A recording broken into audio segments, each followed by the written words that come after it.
From the recent Sony interviews with Wired and CNET, we now know base official specifications of their next generation console.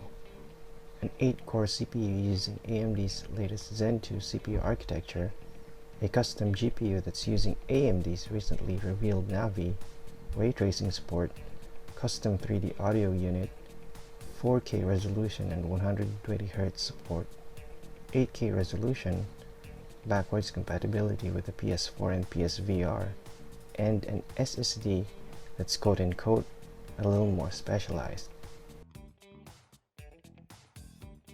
Let's talk a bit about the CPU. The PS4 CPU was a semi-custom AMD mobile class 8-core Jaguar architecture at 1.6 GHz with only L1 and L2 cache. It's probably rated somewhere around 16 to 25 watts. It has a total of only 8 cores and 8 threads with no multi-threading compared to a full desktop class 8-core first generation Zen architecture that has 16 threads. The PS4 also has a secondary CPU and extra 256 MB that is speculated for background downloads and standby functions, while there's none on the Xbox One, not even the Xbox One X. But these Microsoft consoles do have 8 GB of extra flash storage for the OS. Sony never specified the secondary CPU in their consumer product page, so it is possible that the same would happen with the PS5, if they would actually incorporate one.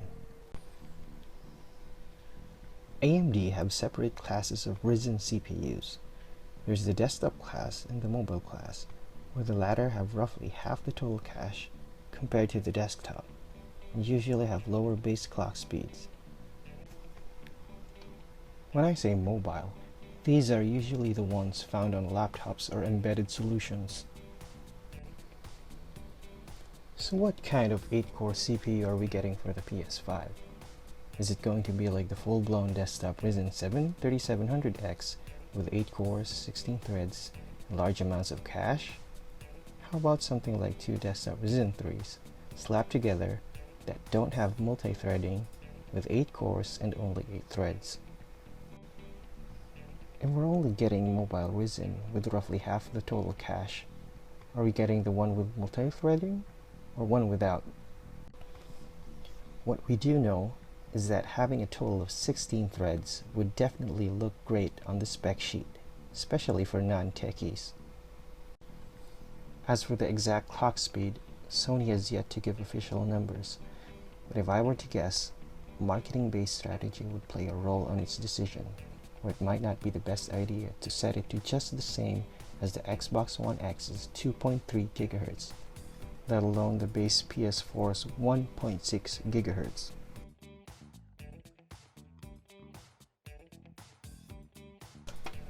If you read about the 99-cent theory, where for example, people would prefer to buy an advertised $4.99 item rather than a $5 item, since we can be more critical of the first digit on the left, some sort of reverse of that would probably take effect for an advertised next-gen CPU clock speed of 3.0 GHz over this 2.3 GHz, this gen.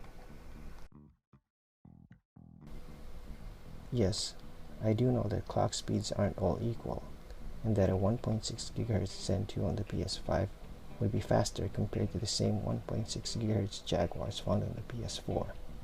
But looking at Ryzen Mobile, their low-end base frequencies are already around 2 GHz at their lowest. Digital Foundry has mentioned that they expect about 30% improvement from the best CPU of the current gen consoles, reaching to about 3.0 GHz. While current gen consoles do have 8 cores, not all of those are available for actual games. The 7th core is split into doing both a game and the OS workloads, while the 8th core is entirely dedicated for the OS. It would be nice to see the next-gen consoles use all of the 7 cores just for games, and that the last core would hopefully be enough to handle the new OS smoothly. It'd be interesting if they decide to dedicate all 8 cores for games and use a much more advanced secondary processor that's able to handle the entire OS, background, and standby functions. Let's now move to the GPU. The PS4 that released in 2013 uses a GPU with certain specifications sandwiched between 2 budget cards, namely the desktop 2012 HD 7850 or 2013 R7 265 and 2012 7870 or 2013 R9 270, and it's sprinkled with a flavor of a higher tier and more advanced R9 290X.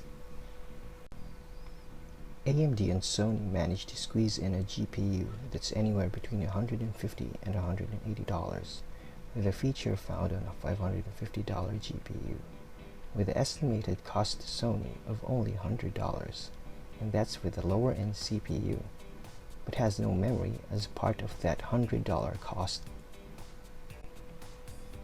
On a related note, the PS4 Pro that came out in late 2016 had GPU features that had yet to be released on PC. Just to have some sort of reference, let's consider a loose GPU class segregation, something like this. With all of that said, I think it is not unrealistic to expect the PS5's GPU to be somewhere between Tier 2 and Tier 3, with some GPU elements from Tier 1 Navi GPUs. That shouldn't be too far off from the kind of GPU tier the PS4 released with. For ray tracing, Crytek and Nvidia has shown that it can be ran without dedicated hardware, such as RT and Tensor cores. But whether the PS5's custom GPU have dedicated hardware for ray tracing or not, I can imagine that at worst, their new architecture would perform better for ray tracing, clock per clock, compared to previous generation AMD architecture. Moving on to RAM. PS4 had 8GB of GDDR5 memory, while the PS4 Pro had that plus 1GB of DDR3 memory. The extra gigabyte is used for both the OS multitasking operations and actual games. Games are able to take up 5.5GB of memory while the OS takes up 3.5GB.